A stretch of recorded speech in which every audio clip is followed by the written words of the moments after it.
tardes a todos, a todas. Es un placer, como directora de la Escuela Estatal de Inspección Educativa de USIE, daros la bienvenida a esta tercera y última sesión del ciclo de webinar Reflexiones y aportaciones de la Inspección Educativa sobre el procedimiento disciplinario. Tal y como anuncia el propio título del ciclo, a lo largo de este tiempo compartido, las distintas ponencias nos han ofrecido un marco sólido, no solo para profundizar en aspectos técnicos esenciales, sino también para reflexionar de manera compartida sobre la aplicación práctica del procedimiento disciplinario desde la función inspectora. Iniciamos el ciclo con Ángel Campal, abordando la información reservada, deteniéndonos especialmente en aquellas advertencias, cautelas, decisiones previas que deben ser tenidas en cuenta antes del inicio propiamente dicho del procedimiento disciplinario. Continuamos después con Cinta de Vargas, con el análisis de la aplicación práctica del principio de tipicidad. Y hoy lo cerramos con una sesión dedicada al principio de culpabilidad, a sus elementos, la reprochabilidad, la doctrina del error y el valor de las advertencias. Para moderar esta sesión contamos con José Luis Pérez de Inestrosa, miembro de la escuela, a quien agradezco su disponibilidad y su papel clave en la dinamización de este espacio de reflexión y diálogo profesional. Y es un honor volver a contar, como no, con Ángel Campal como ponente, a quien agradecemos especialmente su generosidad, su claridad expositiva y su contribución constante a la formación y al debate técnico de la Inspección de Educación. En esta última sesión nos ayudará a profundizar en un principio esencial para garantizar la seguridad jurídica y la corrección de nuestras actuaciones. Antes de dar paso a la sesión, quiero agradecer de manera especial la participación de todas las personas que nos habéis acompañado en directo a lo largo de las diferentes sesiones, así como a quienes las visualizáis posteriormente a través de la grabación disponible en el canal de YouTube de USIE. Esta sesión, lógicamente, también quedará grabada. Vuestra asistencia, interés, seguimiento, ya sea a tiempo real o en diferido, refuerzan el sentido de estos espacios de reflexión compartida y ponen de manifiesto el compromiso colectivo de la inspección educativa con la mejora continua y el análisis riguroso de nuestra práctica profesional. Pues sin más, damos comienzo a la sesión. Muchas gracias a todos y adelante. José Luis. Muchas gracias, Eva. Es un placer, como siempre, estar aquí otra vez en esta magnífica serie de ponencias que nos están ilustrando tantísimo sobre los procedimientos disciplinarios. Yo voy a recordar muy brevemente, porque ya lo vimos en la primera ponencia, el currículum del magnífico ponente que nos acompaña hoy, don Ángel Mariano Campal Martínez. Como pincelada, recordar que tiene una sólida formación en Derecho, es licenciado en Derecho. También hizo el programa de estudios de la Escuela de Práctica Jurídica, siempre en la Universidad de Oviedo. Es doctor en Derecho por esa misma universidad, con una tesis concretamente titulada El régimen disciplinario del personal laboral al servicio de las administraciones públicas, con lo cual tiene un solidísimo conocimiento de los procedimientos disciplinarios. Profesionalmente, evidentemente, ha sido profesor de secundaria, en este caso de la especialidad de FOL, primero en la Comunidad Valenciana y después en el Principado de Asturias, donde también fue asesor técnico docente.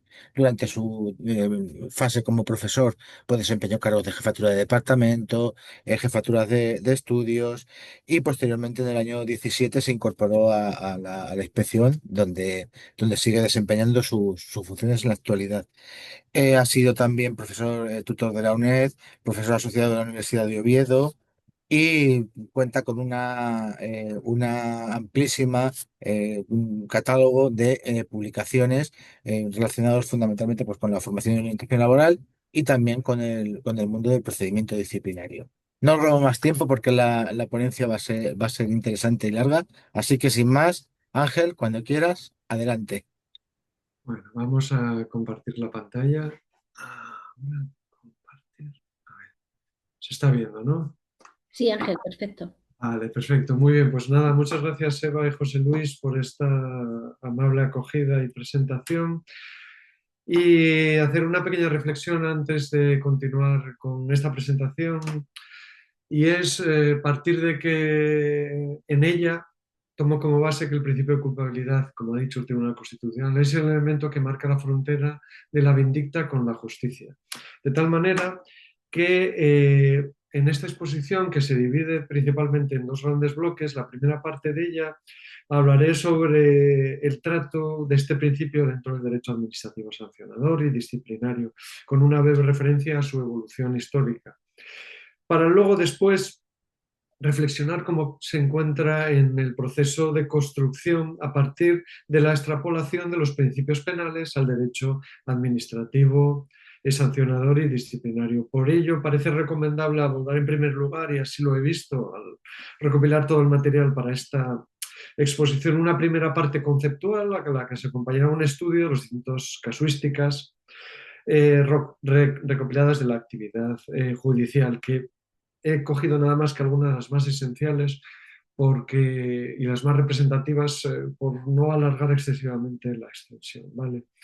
Donde veremos referencias todavía indirectas a estos conceptos. Por eso es tan relevante que nos queden bien claros los distintos conceptos que vamos a abordar relacionados con el principio de culpabilidad y los distintos momentos en los cuales podemos abordarla, porque va a tener una relevancia en la carga de la prueba, en quién recae esa carga de la prueba, y es como un armario que debemos construir para interpretar qué es lo que están diciendo los tribunales, qué quieren decir las sentencias que vamos recopilando, relacionándoles con ese trasvase de principios del derecho penal al derecho disciplinario. Como veis, quiero hacer, y siempre lo hago en todas las ponencias que tengo la suerte de que me inviten a realizar, una pequeña reflexión en la que no vamos a poder perder de vista cuál es el marco en el que nos movemos, porque continuamente se va a hacer referencia a lo largo de la misma, y así lo hace la jurisprudencia y la doctrina científica, de que debe de contextualizarse al ámbito en el cual se va a aplicar, y como el nuestro es tan específico, es el educativo, pues no quiero más que hacer unas pequeñas pinceladas respecto a ello. Luego hablaré del principio de culpabilidad como principio básico y esa doble vertiente material y formal especialmente relevante para el tema de la carga de la prueba. Abordaré también el principio de culpabilidad en la normativa disciplinaria de los funcionarios públicos, con una breve referencia a la normativa aplicable, cómo ve el Tribunal Supremo este principio.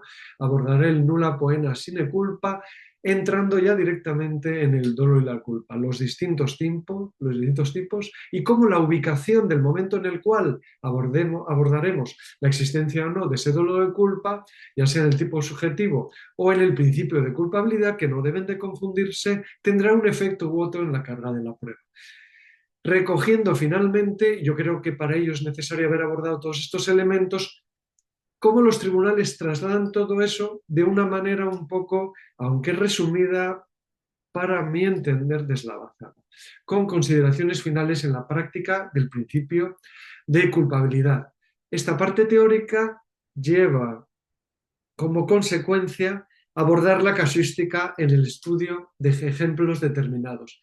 Aquí vemos que abordaremos las causas generalmente aceptadas comunes en el ámbito penal y otras causas, centrándonos en ejemplos que son especialmente significativos, como el estado de necesidad, el error de tipo y de prohibición.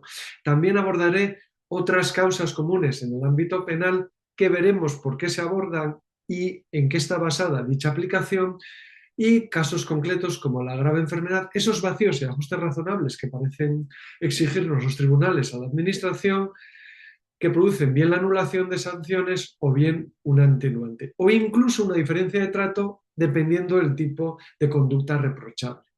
Y abordaremos también la discapacidad del inculpado derivado de un trastorno psíquico permanente y cómo debe de actuar la administración paralela o previamente a la iniciación de un procedimiento disciplinario.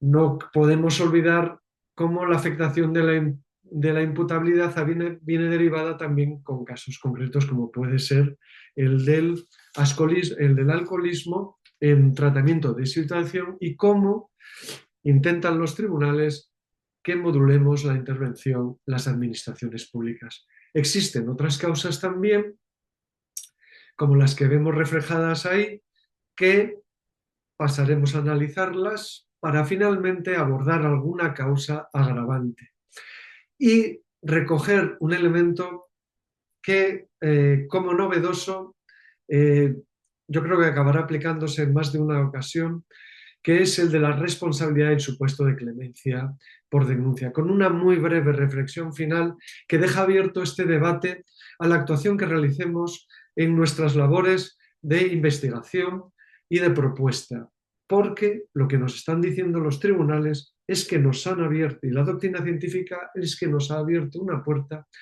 que yo creo que tendremos como elementos vitales en la aplicación del régimen disciplinario dentro del ámbito educativo, un gran papel en la configuración de las próximas conferencias que sean relativas a este tema.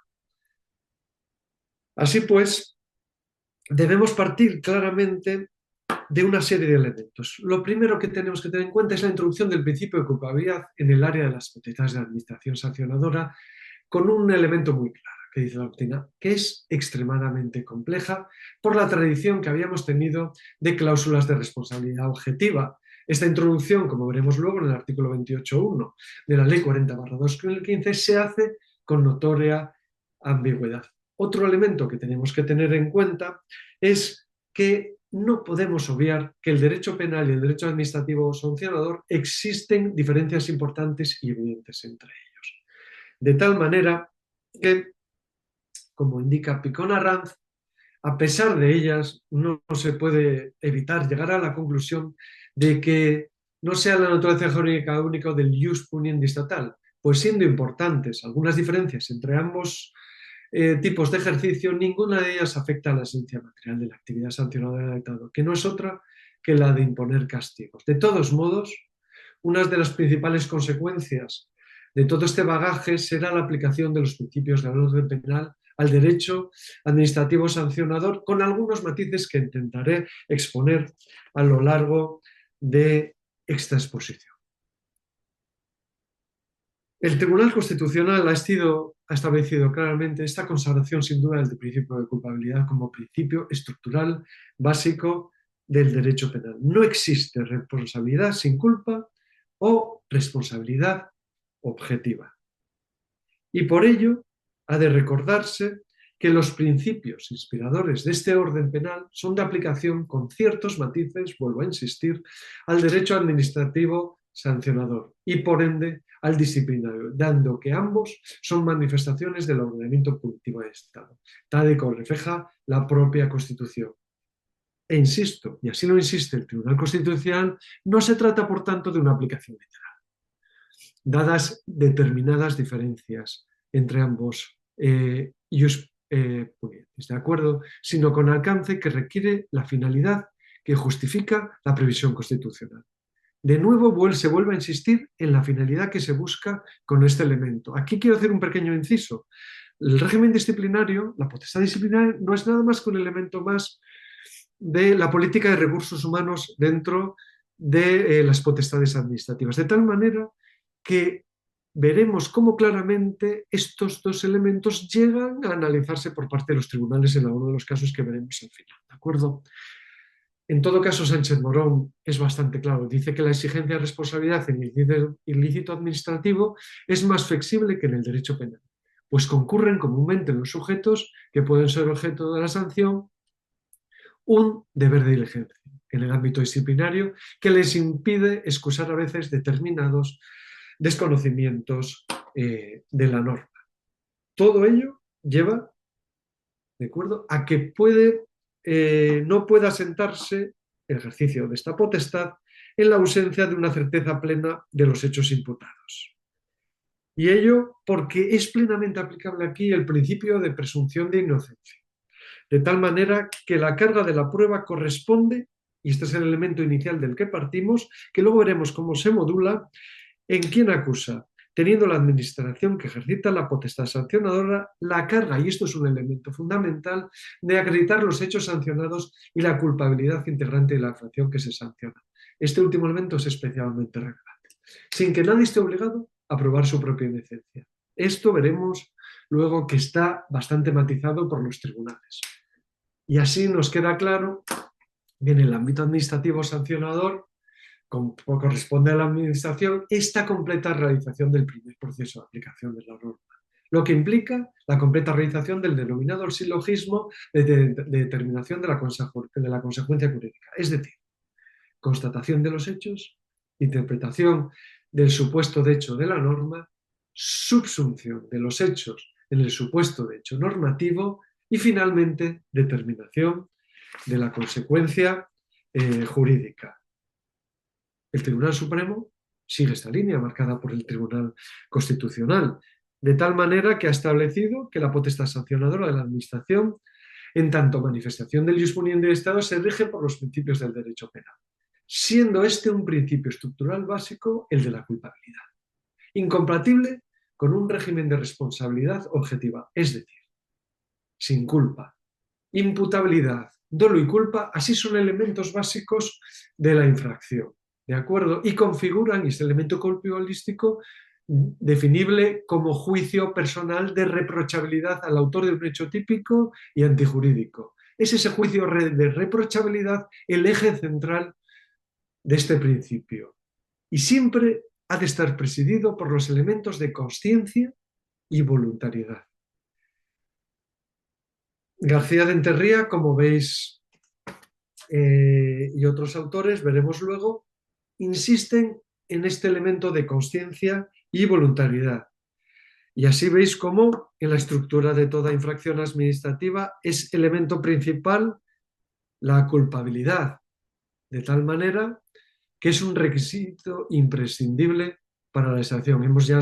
Se ha señalado ya el Tribunal Supremo de manera reiterada en su jurisprudencia que las infracciones disciplinarias son susceptibles de comisión culposa, salvo que el propio tipo incorpore en la descripción legal el elemento subjetivo del dolo. Este elemento lo analizaremos con más debate, con más detalle, al abordar esa confusión que existe entre este elemento subjetivo del dolo y el principio de culpabilidad, el momento en el cual deben de aplicarse y en quien recae la carga de la prueba. Esta aplicación modulada de los principios penales al ámbito sancionador y disciplinario exige partir de una serie de puntos de referencia, es decir, los que veis ahí reflejados.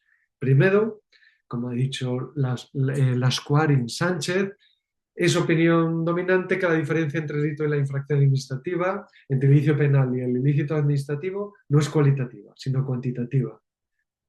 El delito se centra en conductas irregulares más graves, ante las que se reacciona con una sanción evidente más grave, la pena.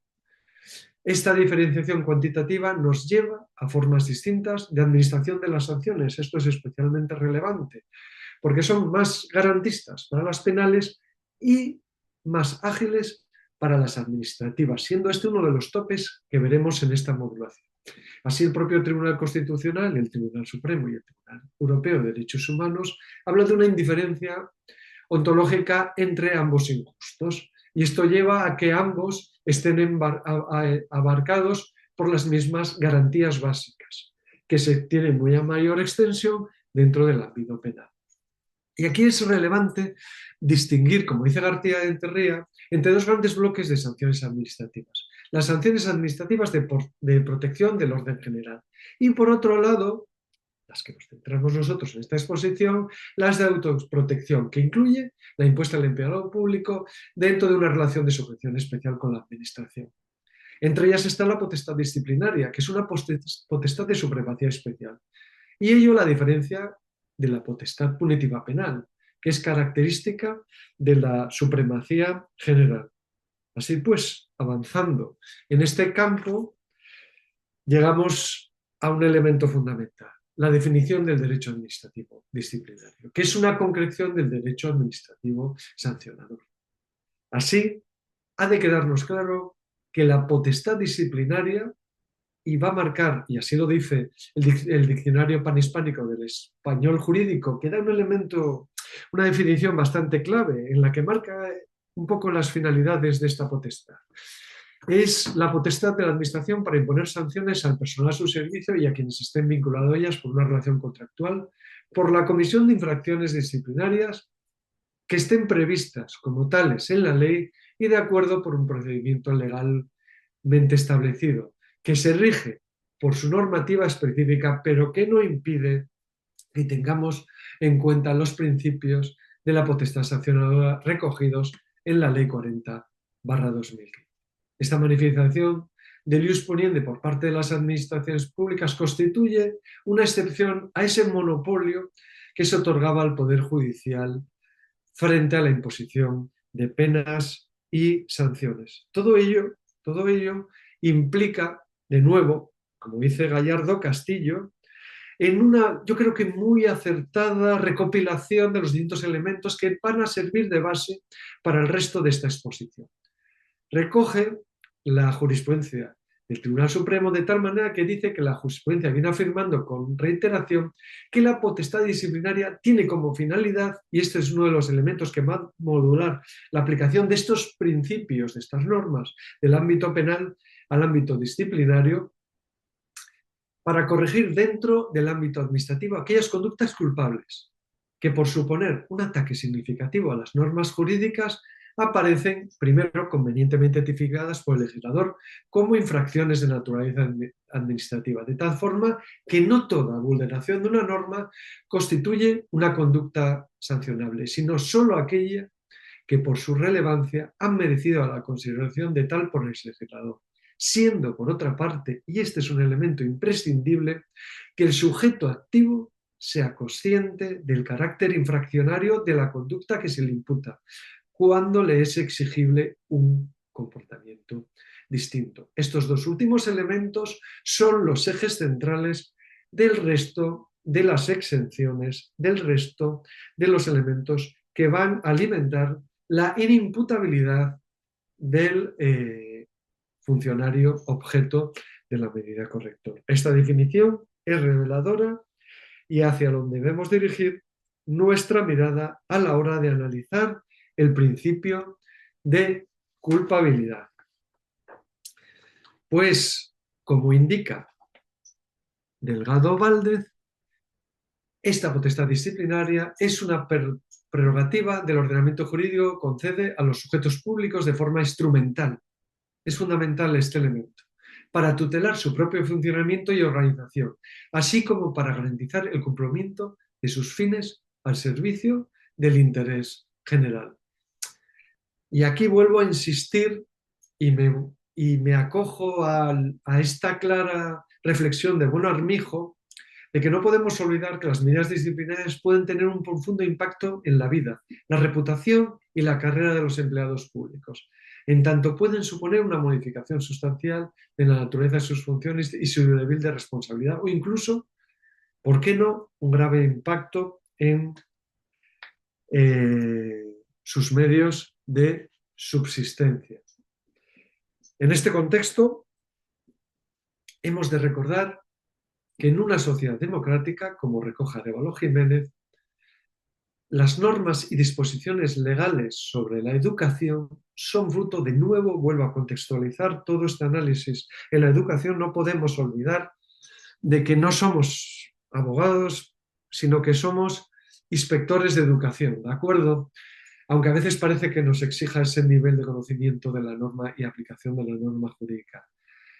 En una sociedad democrática, las normas y disposiciones legales sobre educación son fruto de decisiones legítimas basadas en políticas que desarrollan los gobiernos democráticos, por lo que el control de su cumplimiento reviste el carácter de una garantía democrática. Pasamos, pues, a abordar la parte normativa de este principio de culpabilidad una vez que hemos establecido el contexto. Y de nuevo vuelvo a insistir en la gran relevancia que tiene el informe de los inspectores de educación, que sirve como base motivada, en este caso, en este marco, para la apertura de un procedimiento disciplinario, pero en otras veces, en otras ocasiones, sirve para acabar dando forma a esa información reservada o para abordar a través de ese principio de culpabilidad esas circunstancias relevantes que concurren tanto en la persona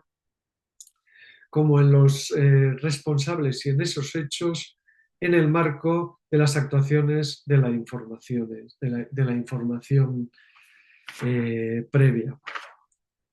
Como veis, en este caso se destaca especialmente la importancia de los informes de la inspección educativa por esa técnica que se utiliza mucho, que es la técnica de motivación en aludiendo, porque cabe la posibilidad, como ha dicho el Tribunal Supremo, de la aceptación de informes solitarios sobre el expediente como base de la fundamentación jurídica. Por ello, nuestros informes, al abordar en materia disciplinaria cada uno de los elementos de los que se configuran para llegar para la imposición o no, para la apertura o no de un expediente disciplinario o para la imposición o de una sanción, una vez que este se pone en marcha, son especialmente relevantes. Pero no solo esto, aunque abordemos distintos aspectos puramente jurídicos, no me canso de tener siempre presentes nuestras funciones que vienen recogidas en ese artículo 151 de la LOE, que nunca debemos olvidar, pues no sería la primera vez que los tribunales nos reprochan a la administración pública indirectamente,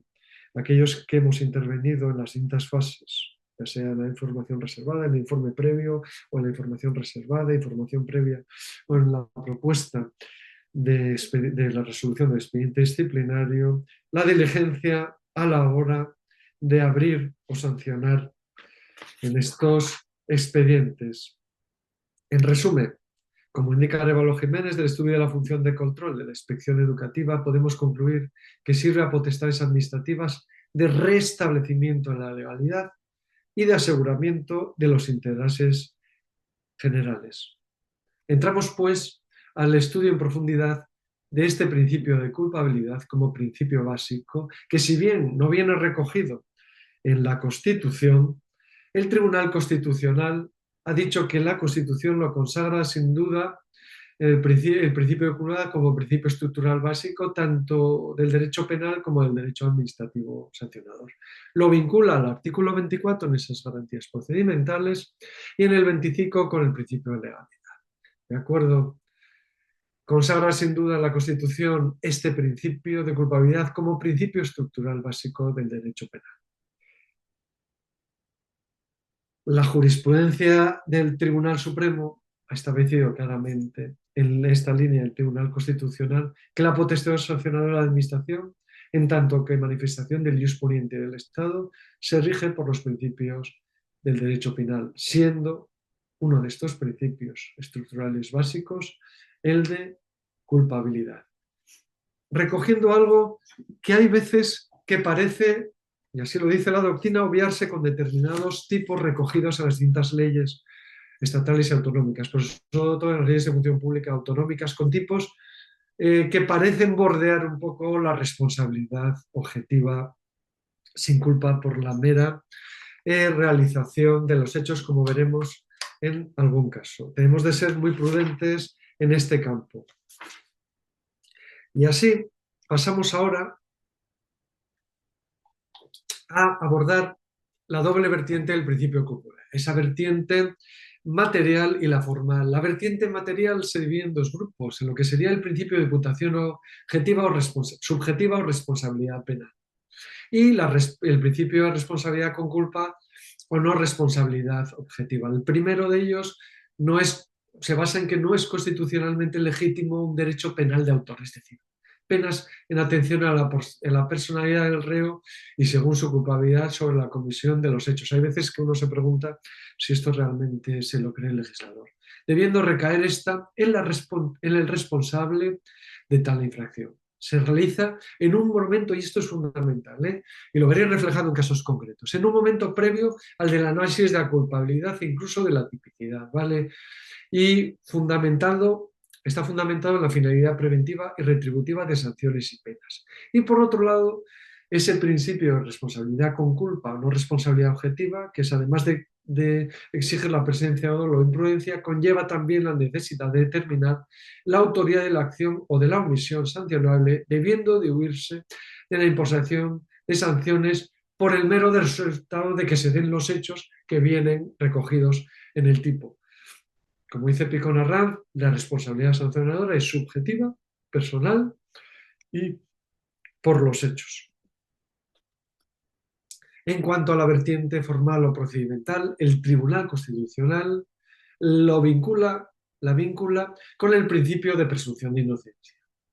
Así, elementos clave de estas son que la presunción iuris tantum de la ausencia de culpabilidad garantiza el derecho a no sufrir sanción que no tenga fundamento en una previa actividad probatoria del órgano que se encarga de probar esa culpabilidad, que es la Administración. Exigencia de que la Administración pruebe y por ende motive los hechos constitutivos de la infracción, la participación de tales hechos y las circunstancias que constituyen un criterio de graduación y la culpabilidad que justifique la imposición de sanción.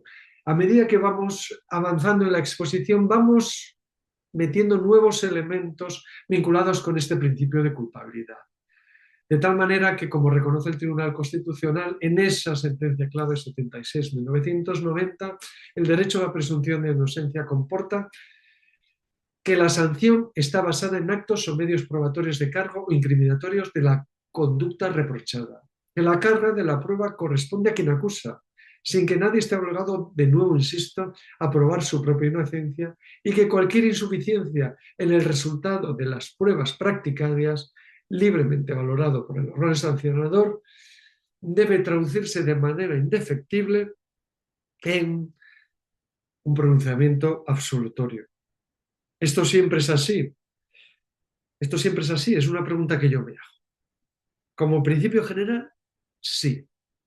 Pero veremos cómo esto se ha ido matizando por parte de los tribunales y también de la doctrina.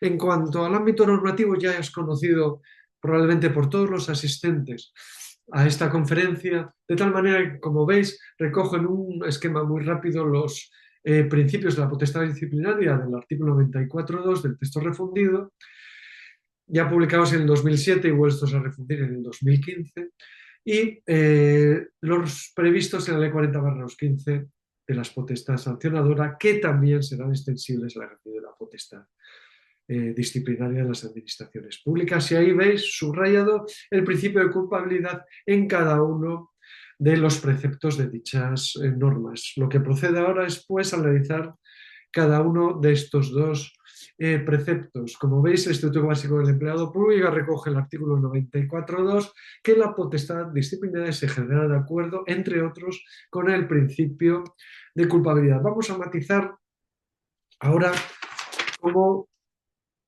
se entiende que ha de aplicarse este principio de culpabilidad como principio rector de la potestad.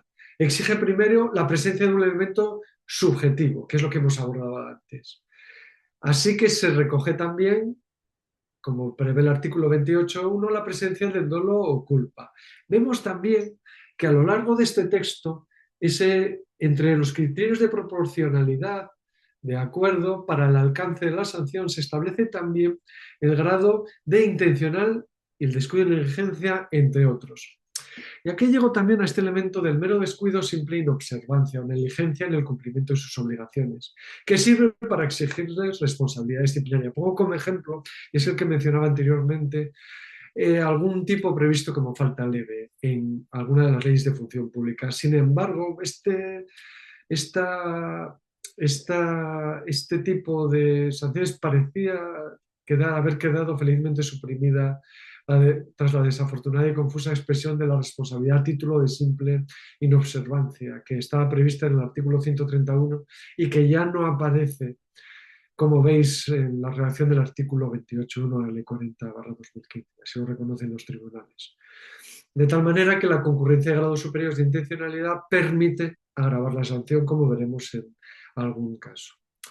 Y también hemos de tener en cuenta que hay veces que el tipo concreto de infracción requiere un determinado grado de intencionalidad.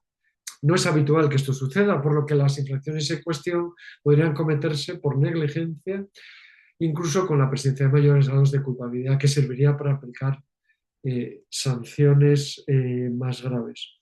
Continuamos así con esta Ley 40/2015, donde ya se recoge este artículo 28 dentro del marco de la responsabilidad y esa aplicación al régimen disciplinario de las disposiciones del ejercicio de esta potestad sancionadora de la Administración, de tal manera que, como recoge el artículo 28, ese artículo solo podrán ser sancionados por hechos constitutivos de procedimiento administrativa aquellos que resulten responsables de los mismos a título de dolo, de dolo o de culpa. El propio Tribunal Supremo recientemente, continuando con su jurisprudencia y recogiendo el guante del Tribunal Constitucional, la afirmación de que el principio de responsabilidad subjetiva que rige en el ámbito del derecho administrativo sancionador constituye la culpabilidad el elemento subjetivo esencial, diferente del alcance que el grado de culpabilidad pueda tener en la graduación de las sanciones.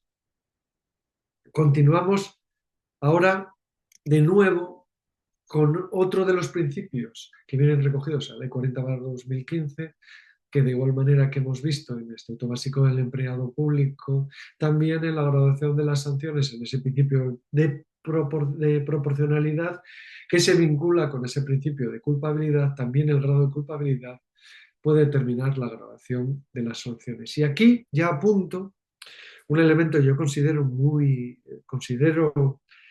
clave, y es el hecho de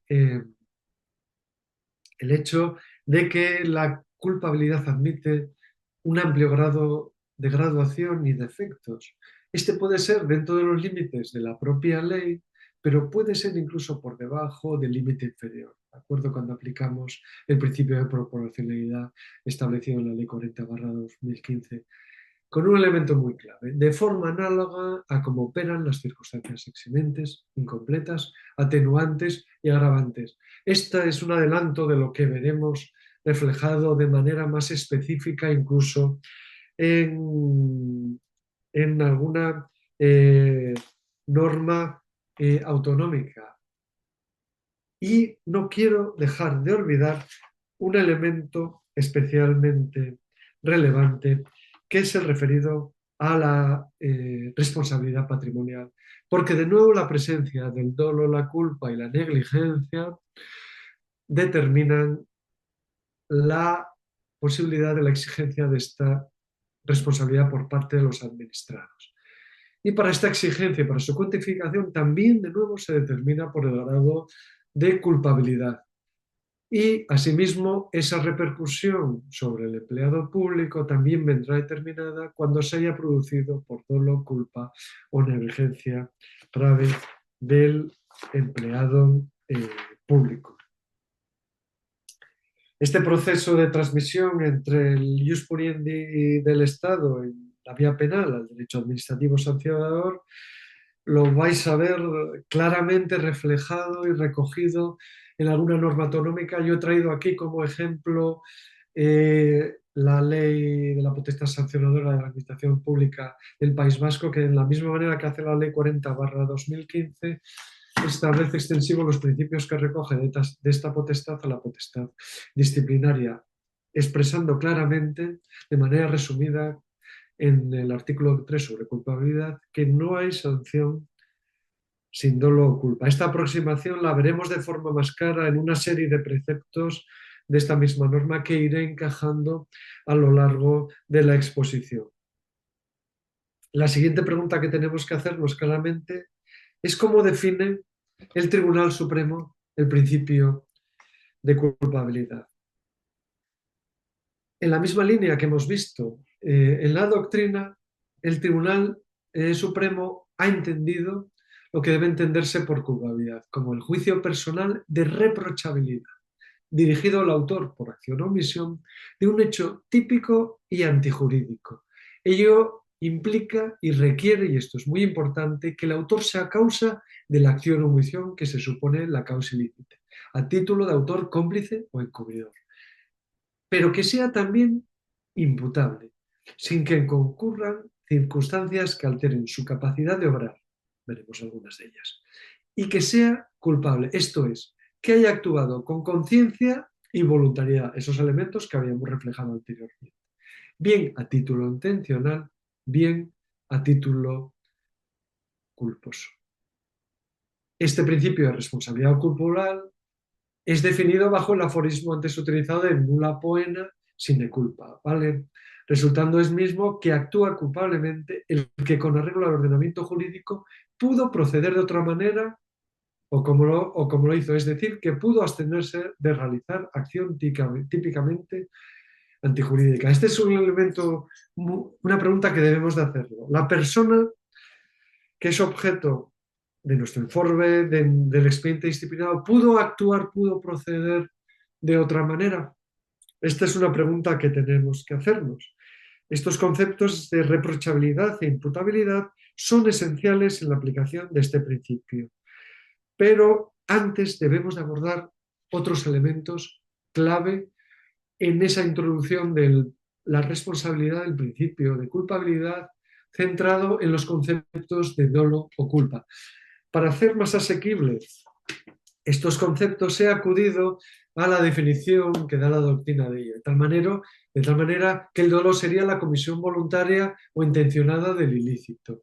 El diccionario panhispánico de español jurídico se extiende más. Dice, forma de culpabilidad que implica la conciencia y voluntad de realizar el tipo objeto en que consiste la infracción administrativa. En el derecho administrativo sancionador y en el disciplinario el dolo es la excepción y la culpa la manifestación habitual de la culpabilidad. Por otro lado, tenemos la culpa como comisión negligente o involuntaria de la infracción. Y de nuevo este diccionario panhispánico de español jurídico lo define como la falta de diligencia exigible en el cumplimiento del deber jurídico o norma de cuidado que conduce a realizar la acción u omisión constitutiva de la infracción administrativa. Una simple referencia a la diligencia y un concepto que se da mucho en el ámbito del derecho laboral disciplinario, que es el concepto de diligencia, como, eh, eh, como falta de cuidado y solicitud en el cumplimiento de las obligaciones, ¿de acuerdo? Por negligencia, en el ámbito contencioso administrativo se debe entender el descuido, omisión, falta de aplicación, de la falta de actividad o del cuidado necesario de un asunto por quien no está impedido de tenerlo y debe prestarlo. Y que valiendo la expresión negligencia en el cumplimiento a su realización en la forma defectuosa o imperfecta. Pasemos ahora, evidentemente, a abordar los tipos de dolo, que son muy sencillos.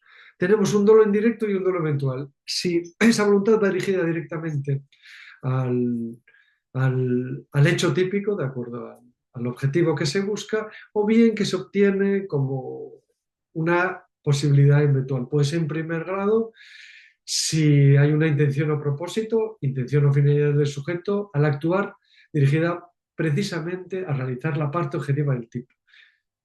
O puede ser de segundo grado indirecto de consecuencias necesarias, es decir, intención o finalidad del sujeto al actuar dirigido a otro objetivo, pero sabiendo que esa actuación va necesaria y consecuentemente unida a la realización del tipo objetivo. ¿De acuerdo? Debemos abordar ahora los tipos de culpa, que están necesariamente relacionados por el nivel de previsión que les concede los tribunales. De tal manera que hablamos de un culpa o negligencia grave, lata, cuando el descuido, omisión o falta de aplicación y la falta de actividad o del cuidado necesario en un asunto es grave. Es decir, cuando el resultado producido podría ser previsto por todos. Cuando será leve o simple negligencia si la previsión solo se daba en las personas diligentes. Y esa culpa levísima de la que venimos manifestando las discrepancias por a veces requerir casi un nivel cuasi objetivo simplemente por la comisión de los hechos, el Código Penal actual no lo contempla, ¿de acuerdo? El derecho administrativo sancionador se ha suprimido en la actual redacción del artículo 28.1, de tal manera que el deber de diligencia, el deber saber de los empleados públicos a veces en ese código de conducta hace que en muchas ocasiones se aprecie que esta circunstancia es su grado de culpa levísima. De todos modos, la formulación e interpretaciones jurisprudenciales de algunas infracciones en el orden administrativo sancionador ha llevado a afirmar, aparte de la doctrina científica, la existencia en este derecho administrativo sancionador de una responsabilidad que podíamos determinar cuasi objetiva, ¿de acuerdo? Lo que yo he encontrado es que esa diligencia cualificada lo que lleva precisamente más que a una responsabilidad cuasi objetiva es a una afectación de la presunción de inocencia, ¿de acuerdo? Desvirtuándose con la prueba de que los hechos enjuiciados han sido efectivamente realizados por el empleado público. Es decir, realizadas las conductas tipificadas, ya se presupone una negligencia del empleado público, trasladando el peso de la destrucción de dicha presunción al imputado. Es necesario en este momento, de acuerdo, abordar una serie de elementos porque la ubicación del dolo y la culpa viene en el tipo subjetivo dentro del tipo o en la culpabilidad, tendrá un efecto u otro en la carga de la prueba. Lo primero que hay que abordar es que nos encontramos a veces con el empleo indistinto de expresiones como reprochabilidad, voluntariedad e imputabilidad, debiendo tener en cuenta los siguientes aspectos. Primero, que son todos ellos elementos de la culpabilidad, por un lado, y que no conviene confundirlos con la culpabilidad misma, ¿vale? Así he recogido como reflexión que se confunde la culpabilidad como principio con la culpabilidad como categoría dogmática, que incluye diversos elementos, como tenéis la capacidad de culpabilidad, el conocimiento de la antijuridicidad, la exigencia de conducta conforme a derecho, que para algunos autores forma parte de la infracción y para otros constituye el presupuesto de la aplicación de la sanción. Y ello se produce porque, y por ello insisto tanto en que deben de quedar claros los elementos que estamos abordando, porque a veces se ignoran se ignoran los aspectos subjetivos de la sanción, que forman parte del tipo, ¿de acuerdo? Y no se tienen en cuenta de forma adecuada la doctrina del error. De hecho, es probablemente que cuando veréis las causas por las cuales algunos tribunales pueden llegar a eximir o atenuar la responsabilidad del sancionado, verdaderamente lo que están haciendo mención muchas veces es a algún elemento de la doctrina del error. Y luego confusiones entre los supuestos de atipicidad con los de inculpabilidad. Y luego la utilización del elemento subjetivo para la adecuación bajo el principio de proporcionalidad de la gravedad del hecho constitutivo de la infracción y, por tanto, de la sanción finalmente aplicada. Todos estos elementos que parecen complicar el principio de culpabilidad van a quedar mucho más clarificados a la hora de que abordemos los siguientes elementos, porque los vamos a abordar desde esa ubicación del análisis, ¿de acuerdo? Y sus consecuencias que tiene sobre el efecto de la carga de la prueba. Como anticipábamos anteriormente, hay determinados tipos en los que se exige un determinado grado de culpabilidad para que los hechos puedan ser tipificados como tales. Yo menciono aquí, podríamos traer muchísimos tipos de faltas, como la grave desconsideración, pero yo he traído aquí el abandono de servicio, entre los cuyos elementos que debe de probar la administración está el propósito de apartarse de tales deberes. ¿De acuerdo?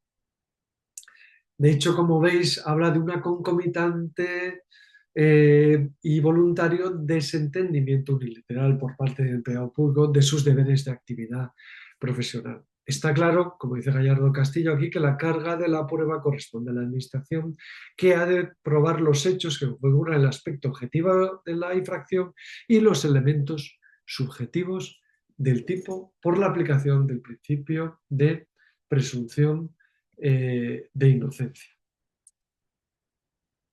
¿Cómo probar el dolo o la culpa por parte de la administración? Si la administración pretende imputar la infracción a título doloso, deberá de aportar pruebas indiciarias suficientes que conduzcan a tal conclusión. Si se conforma con una imputación como máximo culposa, pues lo que recogen los tribunales es, y esto nada más que es un adelanto muy breve, luego recogeré de manera resumida cuáles son todos los parámetros en cascada que utilizan los tribunales, pero es necesario abordar estos elementos inicialmente para ver para entender con mayor profundidad qué es lo que está queriendo decir los tribunales en esa recopilación. ¿De acuerdo? Cuando es una imputación como máximo pulcosa, puede ser suficiente con la observación externa de la conducta, y lo veremos así en muchos ejemplos, y la falta de una explicación por parte del actor que permita situar su conducta bajo una perspectiva de atenuación o exención de responsabilidad. Puede ser suficiente para la acreditada, como dicen, por indicios a partir de su conducta, la concurrencia de culpa o negligencia, aunque posiblemente no de dolo en muchas ocasiones. Y aquí, verdaderamente, tengo que centrarme en la segunda parte. Si no está en el tipo, en ese elemento subjetivo, la culpabilidad entendida como juicio de reproche. Estamos ya en el juicio de reproche imputable a la conducta del agresor. Es en sí el elemento central del elemento culpabilístico, que lo definimos, como lo veis ahí, en el juicio personal de reprochabilidad. ¿De acuerdo? ¿Cuáles son los elementos esenciales que los veis ahí? La consciencia y la voluntariedad.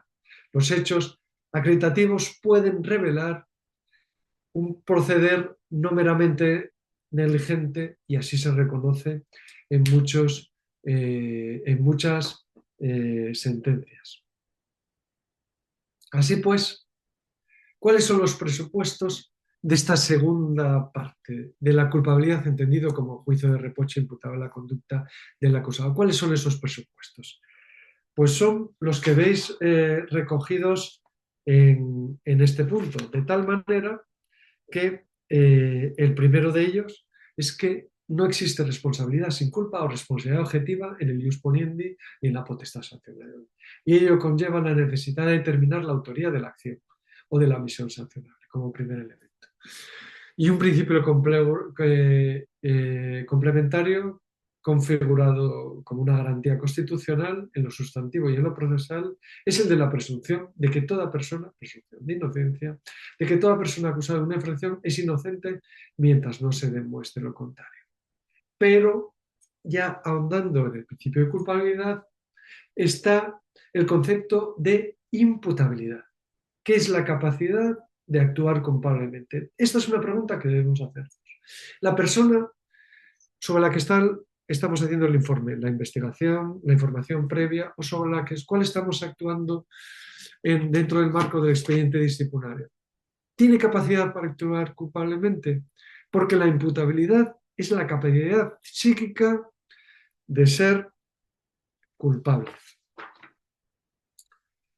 Otro de estos presupuestos es que, acreditada la conducta o participación que constituye el soporte de la infracción, la apreciación del requisito de culpabilidad deriva hacia esta acreditación psicológica de la imputabilidad.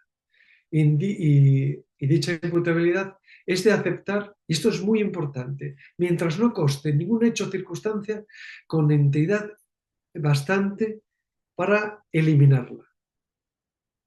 No solo debemos de hacer la pregunta que abordábamos anteriormente de si es la capacidad, si tiene capacidad de actuar culpablemente, sino si hay algún elemento que nos haga dudar de que pueda tener. De tal manera, porque el efecto de la imputabilidad, porque en efecto esta imputabilidad se suprime mientras no conste ningún hecho o circunstancia con entidad bastante para eliminar. ¿Esto en qué se traduce? En que debe ser, trasladamos la carga de la prueba al expedientado de su inimputabilidad, si la alega. Pero antes tenemos que ver si puede haber indicios, porque entonces vamos a tener que compartir esa carga de la prueba. ¿De acuerdo? Y aquí he recogido ese resumen de cómo los tribunales vienen recogiendo la aplicación del principio de culpabilidad al concreto ámbito jurídico administrativo sancionador. De acuerdo, de hecho, estos principios literales vienen recogidos en muchas sentencias. ¿De acuerdo? El derecho administrativo, como resumen, el derecho administrativo sancionador debe rechazarse la responsabilidad objetiva. debiéndose exigir la concurrencia de dolo culpa, pues el ilícito administrativo no puede prescindirse de este elemento subjetivo de la culpabilidad para sustituirlo por un sistema de responsabilidad sin culpa. Concretando ya, el principio de culpabilidad exige la existencia de determinados elementos cognitivos y volitivos que se han producido con ocasión de las circunstancias concurrentes en la supuesta comisión del ilícito administrativo. Y para que podamos exculpar al autor de los hechos de un comportamiento típicamente antijurídico, no basta simplemente con la invocación de la ausencia de culpa, que nos invoquen esta ausencia, sino que debe llevarse al convencimiento del juzgador que el comportamiento observado carece, en atención a las circunstancias y particularidades de cada supuesto, de los mínimos elementos caracterizadores de la culpabilidad. ¿De acuerdo? Que los habíamos mencionado anteriormente y que los vamos a recoger en los análisis que vamos a hacer con las distintas sentencias. Esta culpabilidad viene configurada por la relación psicológica de causalidad entre la acción imputable y la infracción de las disposiciones administrativas.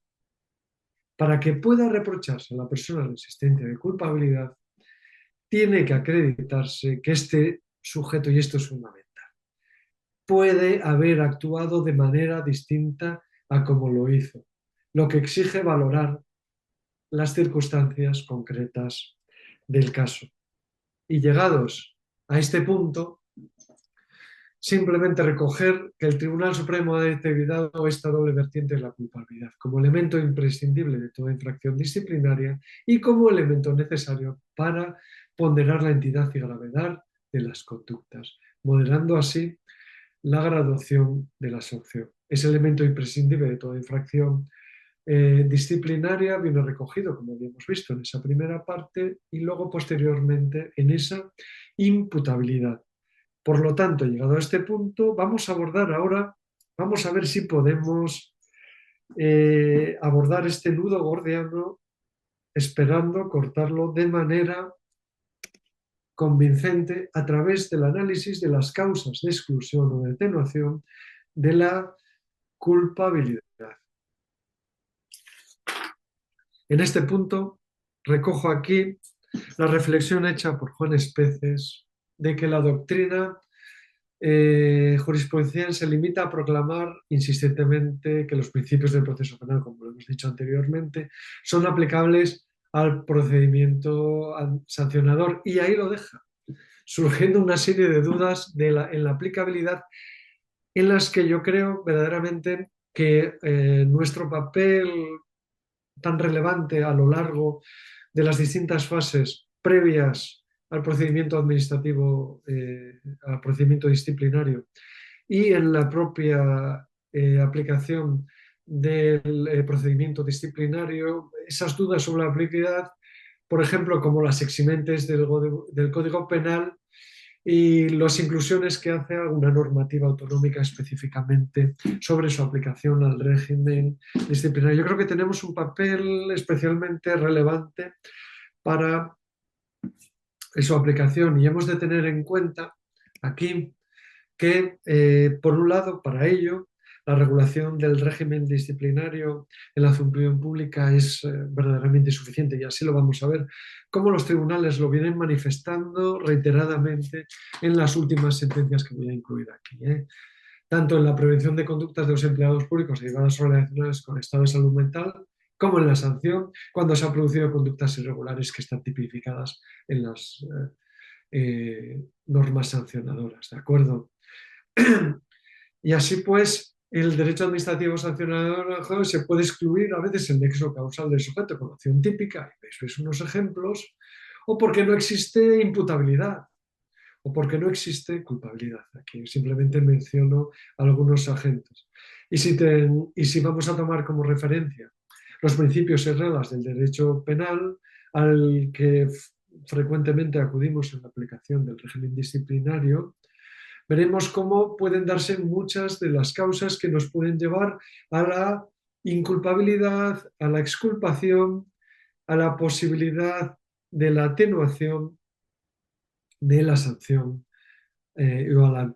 simplemente a la renuncia de la aplicación de la sanción por reacción por razones meramente de política criminales, ¿vale? En otras palabras, la imputabilidad es la capacidad psíquica de ser culpable. De nuevo, insisto en este concepto que considero especialmente relevante. Abordemos ahora un claro ejemplo de cómo se ha hecho una positivación de esta tendencia en una norma autonómica. Como he mencionado anteriormente, esta ley de potestades sancionadoras de la Administración Pública Vasca, que extiende a la potestad, no solo a la potestad sancionadora de las administraciones públicas, sino también a la especialmente referida a la potestad disciplinaria, los principios y reglas entre ellos, ¿de acuerdo? Como veis, las normas correspondientes al Código Penal en el ejercicio de esta potestad sancionadora, pero esto no queda aquí, sino que incluso habla de que se aplicarán las cláusulas de exención de responsabilidad del Código Penal, ¿de acuerdo? Que sean compatibles con la naturaleza de la infracción cometida y con la regulación material sectorial de que se trate. De nuevo, se abre un campo muy amplio. De hecho, incluso habla de la aplicación de los errores de tipo sobre la licitud del hecho, abordando conceptos como el error vencible, el error invencible, etcétera, ¿de acuerdo? Y las consecuencias de ello. Luego haré un esquema muy rápido de cómo considero que podría aplicarse todos estos conceptos al ámbito del régimen disciplinario. Pero no termina aquí este camino de integración normativa, sino que también aborda la aplicación de las atenuantes previstas en el Código Penal. Pero no para ahí tampoco, sino que, como veis, en este artículo 7.2 dice que en todo caso deberá tenerse en cuenta con efecto atenuante cualquier circunstancia, y esto ya desborda cualquier aplicación que veamos de esta línea que venía manifestando el Tribunal Constitucional respecto a la aplicación de los principios del derecho penal al derecho administrativo sancionador y por ende el disciplinario, que es el de cualquier circunstancia que manifieste una menor culpabilidad en la persona responsable de la infracción. Guarde una analogía con las expresadas en el Código Penal o las normas administrativas que configuren el régimen sancionador aplicable, ¿de acuerdo? Siempre vamos a tener que tener en cuenta la naturaleza o finalidad de la conducta de infracción y el régimen sancionador sectorial de que se trate. Es decir, la imaginación al poder, ¿de acuerdo? Y como veis, incluso la comisión dolosa en las infracciones tendrá un efecto agravante cuando así lo exprese la ley sancionadora sectorial correspondiente. En ningún caso el dolo tendrá efecto agravante si explícita o implícitamente forma parte del tipo. Llegados a este punto, recoge esta misma norma las consecuencias de estas circunstancias modificativas de la responsabilidad para atenuar o agravar la responsabilidad. Lo paso por alto porque luego tenemos un recogido en qué casos se aplicaría una y otras en función de los distintos ejemplos que he traído a colación en esta exposición.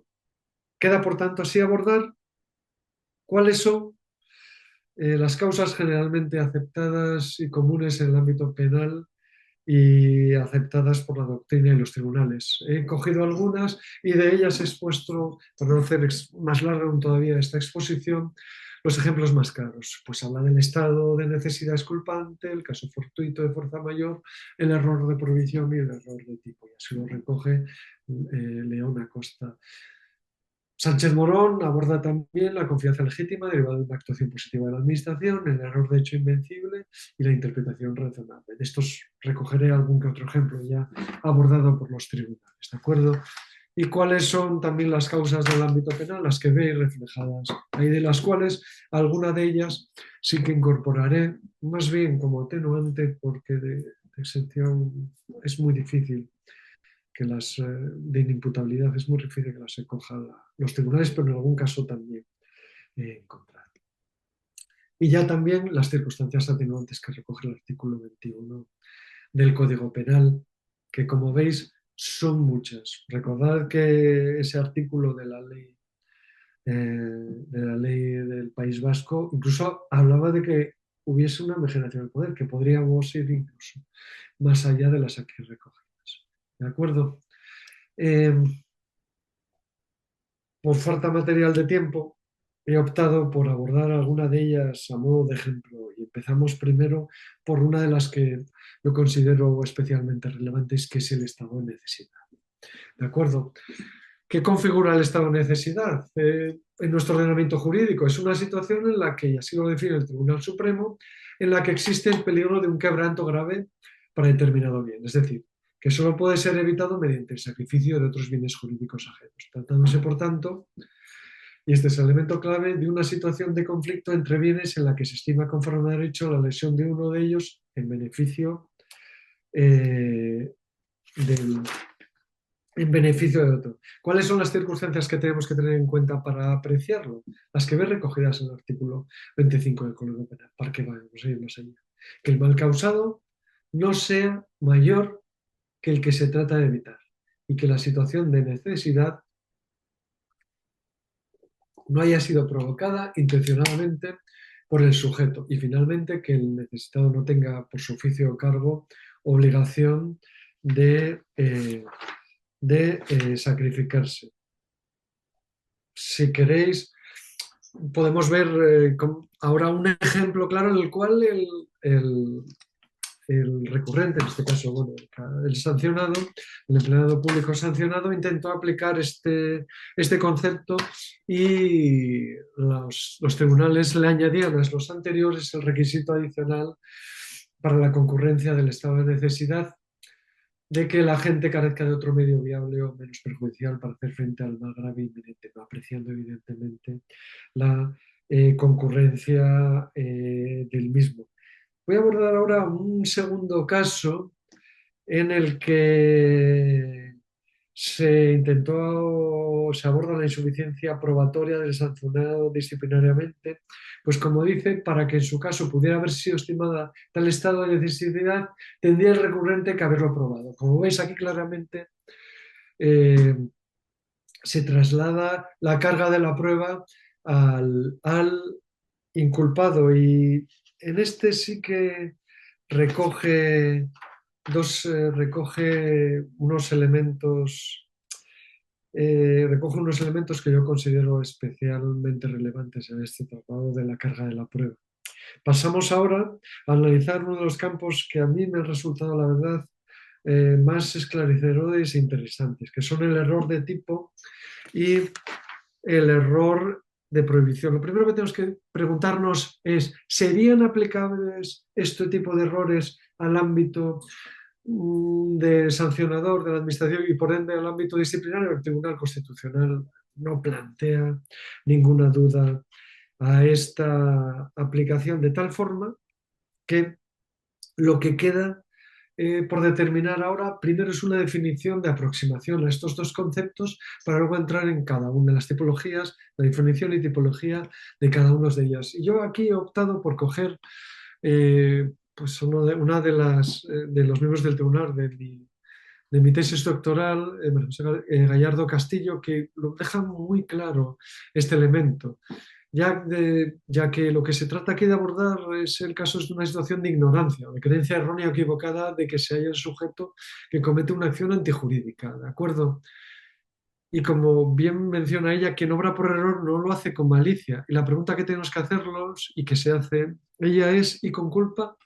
Evidentemente tendremos que determinar una serie de variables. Y con ellas, con esas variables que las pondré a continuación, intentaré una aproximación a ella, examinaremos si estamos en presencia de un error vencible o invencible o si te trata, y si se trata, no, o si se trata de este error vencible e invencible en un error de tipo o en un error de provisión. Estas son variables que intentaremos aclarar adelantando que queda mucho camino por andar en la aplicación de estas causas de exclusión o atenuación de la culpabilidad. Y que yo creo, y vuelvo a insistir, que con nuestro papel relevante en la elaboración de esos informes y esas propuestas de resolución en los expedientes disciplinarios, yo creo que debemos de asumir esa responsabilidad a la hora de configurar y aplicar estos distintos tipos. Antes de entrar a definirlas y matizarlas, es necesario tener en cuenta que, como indica León Acosta, hay un elemento que va a estar siempre ahí presente, que es el deber de diligencia al que están sometidos los empleados públicos, que a veces en estas causas de responsabilidad hacen muy difícil su aplicación. Y traigo aquí a colación como referencia, simplemente como elemento aclaratorio, lo que se denomina el error de los profesionales, ¿de acuerdo? Ya que respecto a los profesionales, los tribunales dicen que es difícil que se les pueda atribuir un error invencible referido al contenido y alcance de las normas reguladoras del desarrollo de sus funciones. Y ello es porque si la infracción se ha cometido por un profesional al cual, para ser tal, se le presumen ciertos conocimientos, no es posible que se invoque eficazmente la ausencia de dichos conocimientos para excluir su culpabilidad. Bueno, es una reflexión que puede ser o no aplicable al ámbito de la función pública, pero sí que por lo menos nos hace plantearnos una reflexión necesaria, ¿de acuerdo? Y sin dejar de olvidar estas dos anteriores reflexiones, porque de hecho es de lo que se trata este tipo de conferencias, de reflexionar y aportar por parte de la inspección educativa los procedimientos disciplinarios. Voy a pasar a definir los tipos de errores, su carácter y las consecuencias de las mismas. Aquí dejo simplemente cómo se recoge en el Código Penal este tipo de errores, ¿de acuerdo? Y cuáles son los tipos, el de tipo y el de prohibición, las modalidades y las consecuencias que tienen. Pero no voy a centrarme en ello porque prefiero aclarar estos conceptos y sus posibles consecuencias en las definiciones constituidas por la doctrina científica y en un esquema que yo creo que los tribunales lo han configurado mejor en el orden penal y que nos puede servir como referencia clara de ante qué estamos y ante qué recorrido debe tener ese error que apreciamos. Así pues, los dos errores que vamos a trabajar son el de tipo de prohibición. Con respecto al primero, el elemento central es que lo que se trata es de una falsa representación o suposición equivocada de la realidad, recayendo en los elementos del tipo normativo, la acción, el resultado, las cualidades del actor o el curso causal, desconociendo que se está realizando una conducta coincidente con los elementos de tipo, de tal forma que su acción está dando vida al tipo o a alguno de sus agravantes. ¿Cuál es el elemento central para diferenciarlo del de prohibición? Pues que quien lo actúa lo hace sin saber que lo está haciendo, lo que está ocurriendo realmente, en otras palabras. Lleva a cabo un delito o un acto ilegal sin ser consciente, pues piensa que lo que hace no es constitutivo de delito, sino todo lo contrario. Y por otro lado, el error de prohibición, la persona que realiza la acción tiene plena conciencia de lo que está haciendo. Lo que pasa es que entiende que es legal. ¿De acuerdo? El error de prohibición es la falsa representación o suposición equivocada de la realidad, recayendo en los elementos de la antijuridad del hecho o de los que componen las causas de justificación. Se desconoce que la conducta está prohibida en el ordenamiento o se considera por error que está justificada. Luego veremos algún ejemplo que yo creo que os va a quedar más claro. De todos modos, recojo una reflexión muy interesante. Podemos interpretar que al principio este desconocimiento de las circunstancias configurado de un error de derecho puede acabar transitando en un error de tipo y acabar pasando a un error de prohibición según las circunstancias en que nos encontremos. Voy a dejar aquí un esquema muy claro que se puede utilizar como referencia, si queréis, para ver el tipo de error. Si error es invencible sobre un hecho que es constitutivo de la infracción penal, ¿eso qué implica? Excluye responsabilidad penal. Recordar que la adaptación a la responsabilidad disciplinaria tiene que hacerse con los matices propios de la finalidad que tiene el régimen disciplinario, ¿de acuerdo? Si el error se califica como vencible, atendidas las circunstancias del hecho y las propias y personales del autor, debemos castigarlo como imprudente cuando es vencible. El error sobre un hecho que cualifica la infracción o sobre una circunstancia agravante, lógicamente lo que hace es que no se aplique la misma. Y el error invencible sobre la licitud del hecho constitutivo de la infracción penal excluye la responsabilidad. Finalmente, el error vencible sobre esa ilicitud se aplicará la pena inferior en 1 o 2 años. Recordar que había sentencias dentro del ámbito contencioso administrativo que permitían esa aplicación en esa bajada, es aplicar las penas inferiores en 1 o 2 años. Evidentemente, debe de quedar perfectamente acreditado y justificado. Definiendo ahora, pasando a este elemento, vamos a definir un poco de una manera mucho más clara qué es el error de tipo. Tiene lugar sobre alguno de los elementos configuradores del tipo penal, ¿vale? Sobre un hecho constitutivo de delito. Actúa sobre la tipicidad y la antijuridicidad y sobre el dolo del autor, de tal manera que elimina la tipicidad dolosa. ¿Cuándo es vencible y cuándo es invencible? ¿Cuándo es vencible? Cuando pudo evitarse aplicando las normas elementales de cuidado. ¿De acuerdo? Elimina el dolo dejando la responsabilidad culposa, imprudencia. Vencible será castigado como imprudencia. ¿Cuándo es invencible? Cuando, si aún aplicando las normas más elementales de diligencia exigible, se hubiera podido evitar el resultado. ¿Ello que implica? La exclusión de la responsabilidad. ¿De acuerdo? Luego os pongo ahí 3 ejemplos, 3 modos y formas de tipos de variedades de error de tipo que podéis ver cuando se cuelgue esta presentación. ¿De acuerdo? Ahora abordemos el error de prohibición. ¿Qué es el error de prohibición? Existe un absoluto desconocimiento de que la acción está prohibida por el ordenamiento jurídico. Y entonces, si antes veíamos que el error de tipo actuaba sobre ¿qué? Sobre la tipicidad y la antijuridicidad, aquí el error de prohibición actúa sobre la culpabilidad, que la elimina o la atenúa, ¿de acuerdo? ¿Por qué? Porque actúa sobre la comprensión de la antijuridicidad de la conducta. Si es vencible, es decir, no afecta a la tipicidad dolosa, produce el efecto de disminuir la culpabilidad, disminuye a la reprochabilidad del autor y tiene consecuencias en la cuantía de la pena, ¿de acuerdo? Disminución en 1 o 2 grados. Si es invencible, ¿de acuerdo? Nos encontraríamos con que excluye la responsabilidad penal. Y aquí los tipos, yo creo que lo vais a entender mucho más claro. El tipo de error de prohibición puede ser directo o indirecto. ¿Cuál sería un ejemplo de directo? Por ejemplo, un indígena que masca coca pensando que en nuestro país, como en su cultura, es legal, ¿de acuerdo? En cualquier parte del mundo también lo será. Y entonces en España no está prohibido, no está permitido, ¿de acuerdo? Ahí veis un error directo de prohibición. Y un ejemplo de error indirecto de prohibición, que es mucho más común, es por ejemplo con el delito de quebrantamiento de condena, ¿de acuerdo? O de alejamiento, y pensando que el consentimiento de la víctima excluye el delito. ¿Vale? Pasamos ahora, por tanto, a un elemento clave.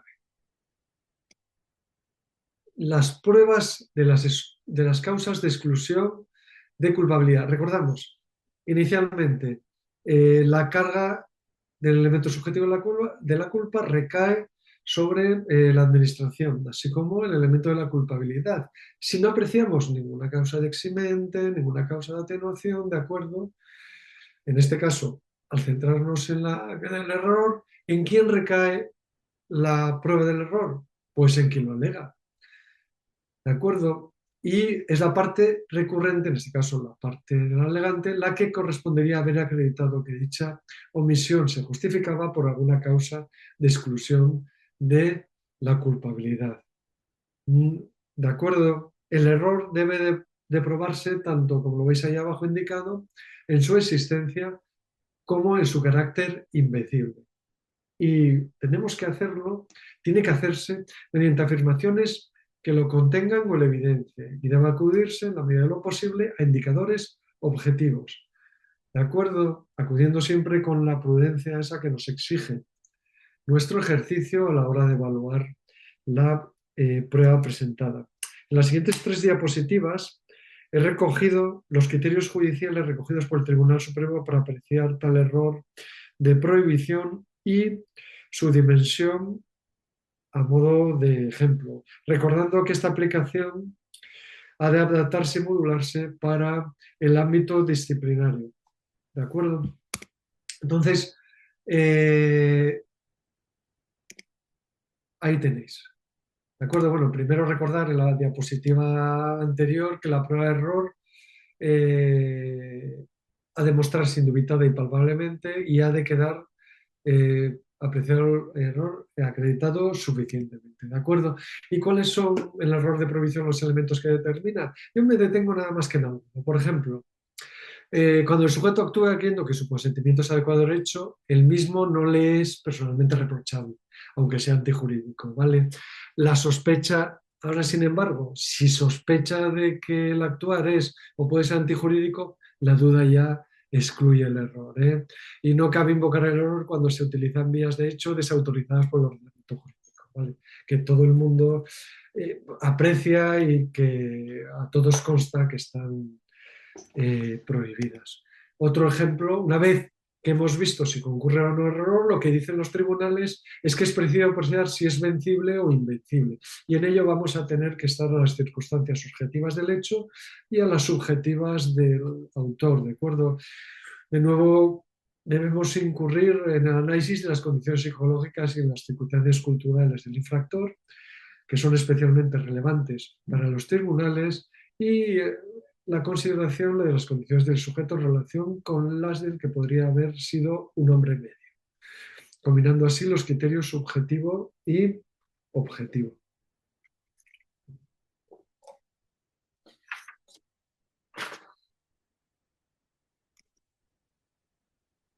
Aquí tenéis también otros elementos que recoge el Tribunal Supremo, que no cabe invocar error cuando la naturaleza del ilícito que se afirme cometido se realza mediante la ejecución de una conducta cuya licitud es de, es de común conocimiento. En cuanto al grado de conocimiento de error, señalar que dentro del orden de prohibición respecto a la conciencia de antejuridad como elemento ilícito no se requiere lo que veis ahí, el conocimiento concreto de la norma que castiga el comportamiento, ¿vale? Ni tampoco el conocimiento de que genéricamente el hecho está castigado como delito. Y esto es muy relevante porque lo que dice es que basta con saber a nivel profano que las normas que regulan la convivencia social del derecho prohíben el comportamiento que ha realizado el autor. Vemos ahora 2 casos concretos en el que el conocimiento de la norma en materia de incompatibilidades pues no ha sido apreciado por parte de los tribunales. Pasamos ahora a otras causas de exención o de atenuación de la responsabilidad y de la culpabilidad que habíamos anunciado. Veamos cómo son los propios tribunales los que ponen en evidencia determinadas carencias en el ámbito del derecho administrativo disciplinario y cómo solucionan a veces estos casos. Así, por ejemplo, en este caso, por eso lo titulo grave enfermedad, vacíos y ajustes razonables, ya que es esto último un elemento especialmente relevante, porque aquí los tribunales lo que destacan es que no estaba previsto si en un procedimiento disciplinario se advierten indicios de inimputabilidad del empleado público, dado su salud psicológica, pues un trámite para determinarme, así como la incidencia total o parcial en el momento en que se cometieron las faltas, ya que se aprecia que pueden sostenerse dudas sobre qué es sobre la culpabilidad y sobre cómo debe de operar, en nuestro caso, en el ámbito disciplinario, ¿de acuerdo? Si partimos de que son de aplicación al ámbito disciplinario las causas de exclusión de la culpabilidad propias del derecho penal, con las especificaciones que queráis, no tenemos la posibilidad de establecer esas medidas de seguridad propias que aparecen dentro del artículo 21 y siguientes del Código Penal. Y no hay previsión para las correcciones a imponer a los empleados públicos cuando ocurre una excepción o disminución de la culpabilidad. Es decir, la adopción de ajustes razonables en el empleo, ¿de acuerdo? Que desempeña un papel fundamental a la hora de evitar discriminación por razón de discapacidad, ¿de acuerdo? Prohibido en el artículo 14. Aquí ya empieza a ahondar en ese pequeño tirón de orejas que nos dan los tribunales, ¿de acuerdo? Viene a decir claramente, inicie usted un procedimiento. Esta última de las circunstancias tiene consecuencias en la graduación de las sanciones, incluso es apreciada por los tribunales como carácter atenuante.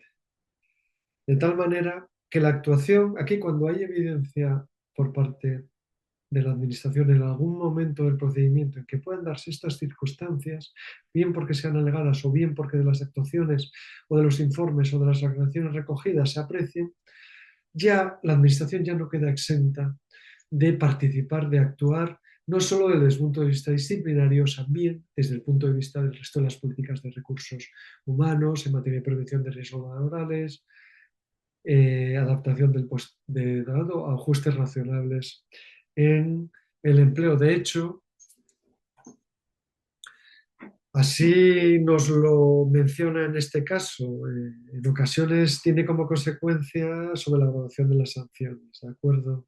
Como carácter de anulación o de sanción, pero en otras ocasiones también los tribunales han afeado un poco a la administración la falta de acción. En este caso, lo dice muy claramente, ¿de acuerdo? De hecho, declara, no es la patología psiquiátrica que padecía esta persona y que se ha visto claramente y que era evidente en los informes y en las declaraciones del alumnado que constaban en el expediente. Pues bueno, no puede alegar la Administración el desconocimiento de situación con anterioridad al expediente sancionador y de existencia de indefensión. Y esto llevó como consecuencia que no había, que era ausente el elemento de la culpabilidad y que no cabía más que anular las sanciones impuestas, ¿de acuerdo? Y correspondía a la Administración probar que, ese indicio de posible falta de elemento de culpabilidad no se daba en este caso, ¿de acuerdo? Mira, en este caso, por ejemplo, de la Xunta de Galicia, eh, vuelvo a recordar que no hay ni un solo precepto que imponga a la Administración la obligación de llevar a cabo con carácter previo y preceptivo un examen psiquiátrico del funcionario respecto del cual se va a abrir un expediente disciplinario. Y es que habiéndose anulado el acuerdo sancionador por vulneración del principio de culpabilidad en términos de inculpabilidad, ¿de acuerdo? Lo que pasa es que aquí se han planteado dudas al respecto, ¿de acuerdo? Y pues bueno, no, sino que se hubiese llegado a practicar a pesar de haber sido data, incluso con condicionantes de la decisión de apertura del procedimiento disciplinario. ¿De acuerdo? Y se reprocha un poco a la Administración que debió haber hecho este reconocimiento médico.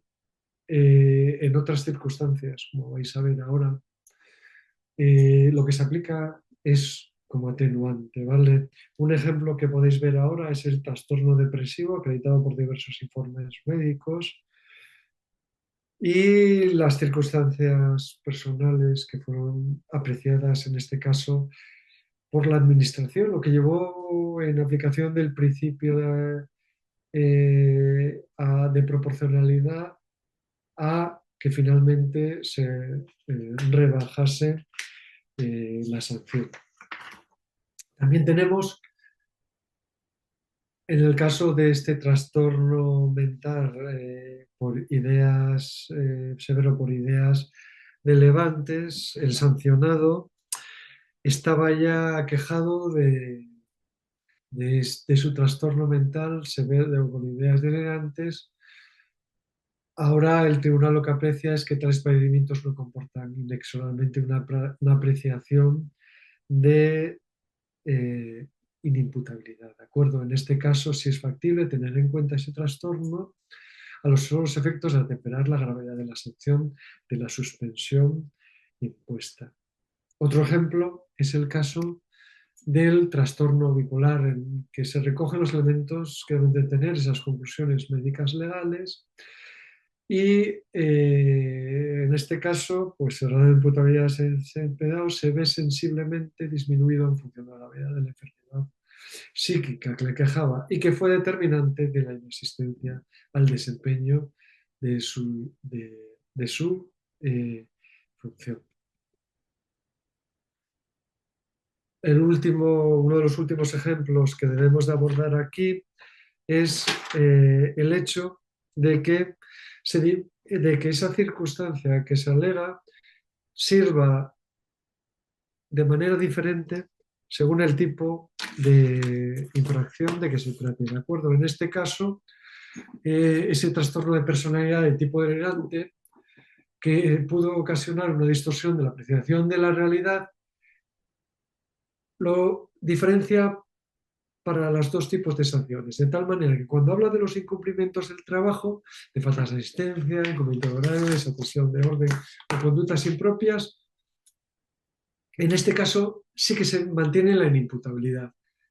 No así para aquellos, por ejemplo, que tienen una connotación sexual o de origen racial o étnico.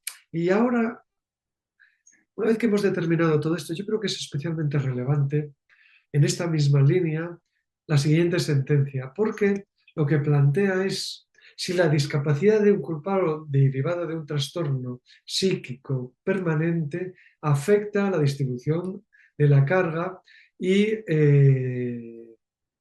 a la actuación que debió de realizar la administración, ¿vale? Y aquí sí que ante un trastorno que puede derivar en discapacidad mental, corresponde al tribunal analizar si, tal y como se recoge en el canon expuesto en los precedentes, esa discapacidad debió provocar en la administración, y no lo hizo, una serie de ajustes razonables en el puesto de trabajo, ¿de acuerdo? Y si de la falta de dichos ajustes puede derivarse la imposibilidad de cumplimiento de las obligaciones laborales que desencadenó luego la apertura del expediente disciplinario, ¿de acuerdo? Y en base a ello el tribunal llega a dos conclusiones que yo considero especialmente relevantes. ¿De acuerdo? Por un lado, aplica a la aplicación de la sanción mínima en la atención a la menor culpabilidad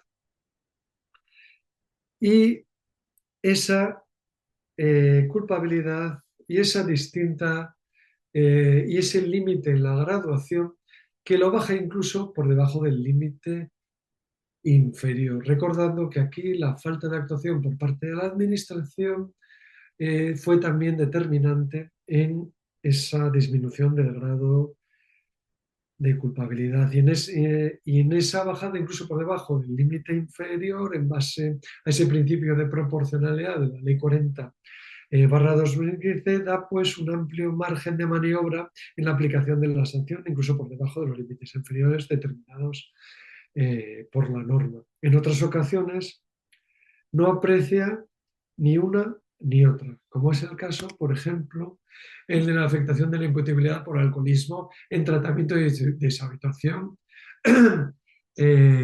con fármacos. Aquí lo que dice el tribunal es que usted ya conocía las consecuencias que tenían en usted porque le ha pasado otras veces si ingería alcohol tomando estas pastillas, ¿de acuerdo? Con lo cual, si usted era consciente y usted incurrió igualmente en esa conducta, es usted responsable.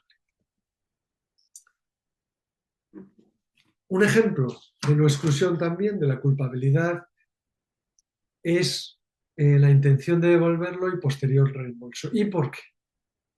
Porque lo que dice aquí es que la actuación imprudente se vio cometida, ¿vale? Por la que la falta de proporcionalidad no puede ser tenida en cuenta y se concluye que se confirma dicha sanción. Otra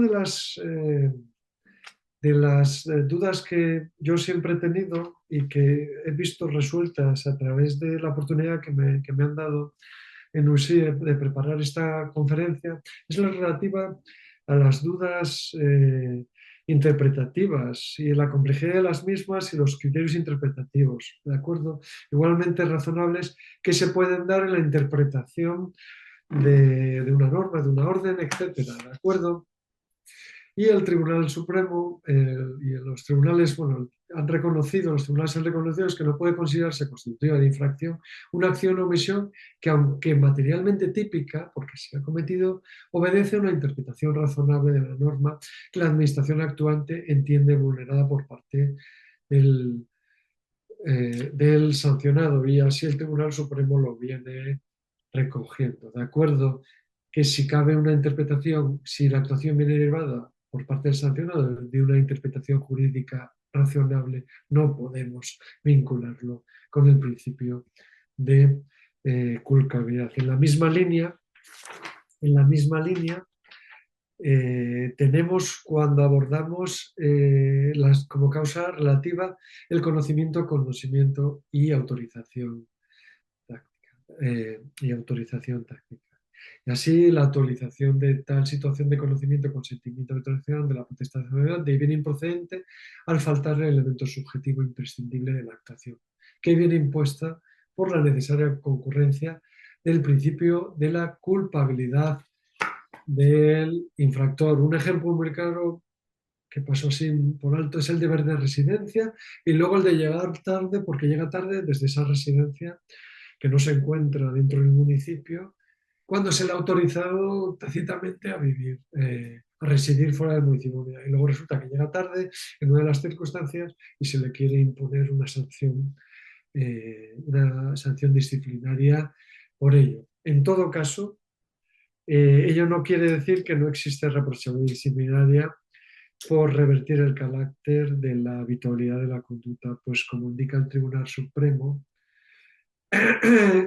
y así lo ha recogido esta sentencia, que una conducta reprochable no deja de serlo porque se practique habitualmente.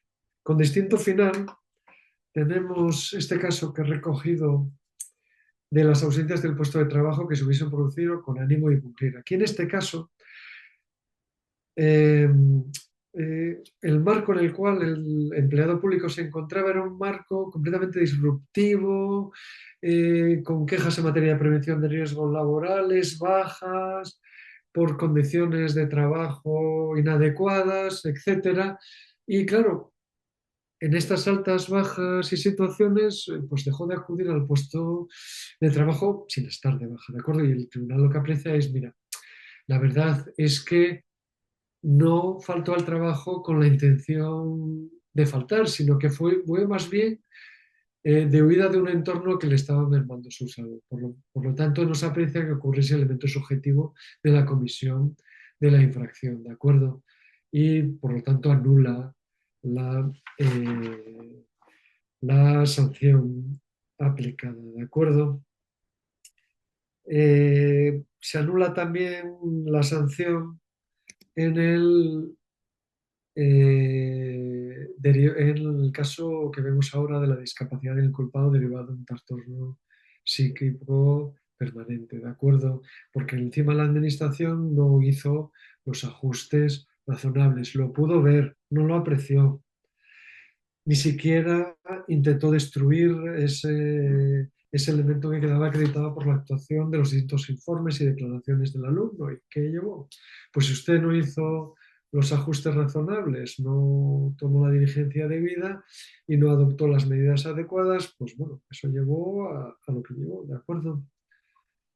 Y, sin embargo, aquí tenemos el ejemplo contrario, que apreció la existencia de causas agravantes, puesto que si bien se aprecia una situación inoperativa por la propia enfermedad que pudiera tener la persona y y el tratamiento que tenía en este empleado público, sin embargo, Se constatan periodos de recuperación y ni siquiera en eso se aprecia reacción suficiente del culpado, que era conocedor de su persona y tratamiento permanente, por lo cual, mm, de acuerdo, no se aprecia esta, esta circunstancia, ¿de acuerdo?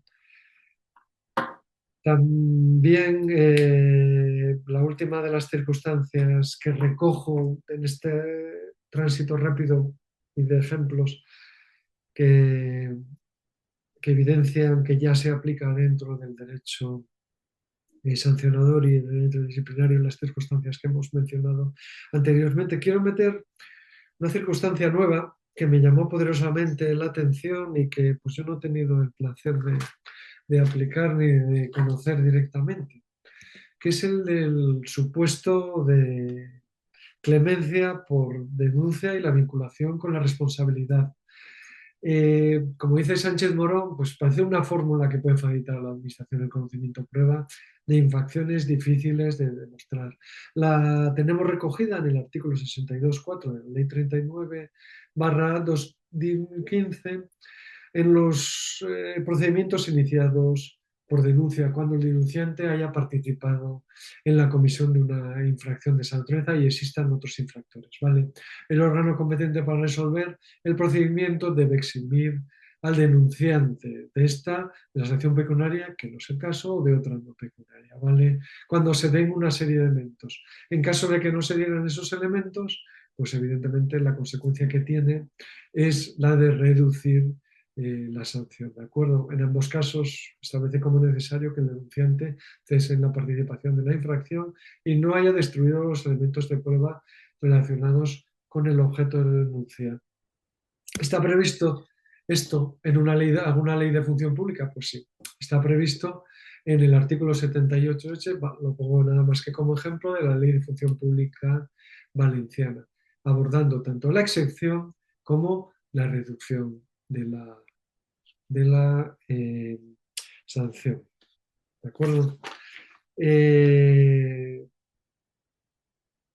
Finalmente, ya para cerrar esto, acojo un poco la reflexión realizada por Juan Especes. Como habéis visto, no está dicho todo sobre el principio de culpabilidad en el ámbito sancionador administrativo y por ende en el disciplinario. Y la cuestión que plantea, y es una reflexión muy importante, es si este principio ha de ajustarse a los parámetros del derecho penal común o si por el contrario ha de revestir unas características propias derivadas de la especialidad de las normas sancionadoras administrativas, que en ocasiones, como hemos visto, no son coincidentes con las del derecho penal, tal y como sostiene cierto sector de la doctrina administrativista a la que yo me adhiero. No es que no deba de aplicarse, la cuestión es cómo, dónde, cuándo y de qué manera y con qué dimensión podremos y debemos aplicarlas. Como he dicho, hay un amplio margen de actuación para ello y en esta actuación, bajo los principios que he mencionado inicialmente y no olvidando que somos empleados públicos dentro del ámbito educativo, que también tiene sus propios principios y márgenes de actuación, eh, creo que tenemos una responsabilidad que debemos y podemos ejercitar. Muchas gracias por vuestra atención y agradezco cualquier pregunta que podáis realizar. Muchas gracias. Muchas gracias, Ángel. Ha sido una magnífica y exhaustiva repaso a lo que es el principio de culpabilidad. En principio en el chat no aparece ninguna pregunta. Yo sí que quería, bueno, un poco resumir un poco lo que ha sido tu intervención, dadas ya las horas que son. Eh, mm, es muy importante pues, lo que comentabas al final, la asimilación del derecho sancionador administrativo con el derecho penal, pero con sus peculiaridades. ¿M? No es exactamente lo mismo, aunque los grandes principios que lo vertebran sí que tienen que aplicarse, entre ellos el que hemos estado viendo hoy de culpabilidad. Como resumen, yo sacaría algunas frases, por ejemplo, queda claro que no hay responsabilidad si no hay culpa. ¿M? Está clarísimo. También, aunque con matices, como también has comentado, la necesidad de una responsabilidad subjetiva para poder imputar o atribuir una sanción a un responsable. También la desaparición de ese derecho objetivo, de esa culpabilidad objetiva que era tradicional en muchos de los procedimientos anteriores. Y, por supuesto, que tiene que vertebrar por todo el procedimiento disciplinario es la presunción de inocencia. La administración es la responsable de demostrar que el sujeto que está siendo incoado tiene culpabilidad, es culpable y la sanción que se le puede imponer. Así como grandes líneas de resumen de la magnífica intervención, pues yo propondría esos puntos como más importantes. Y, evidentemente, la gran cantidad de ejemplos con sentencias que ha sido introduciendo en tu presentación. Así que, en principio, no hay preguntas. Están dando las gracias constantemente. Se quejan de que no tengamos más tiempo para preguntar porque ya estamos muy al final de la jornada y que, bueno, piden más. Así que lo dejo ahí como resumen. Muchas gracias, Ángel. Muchísimas gracias, Ángel. Un abrazo muy grande a todos los que han estado tan atentos como decía José Luis, a tan exhaustiva exposición, muy bien fundamentada, con mucho material.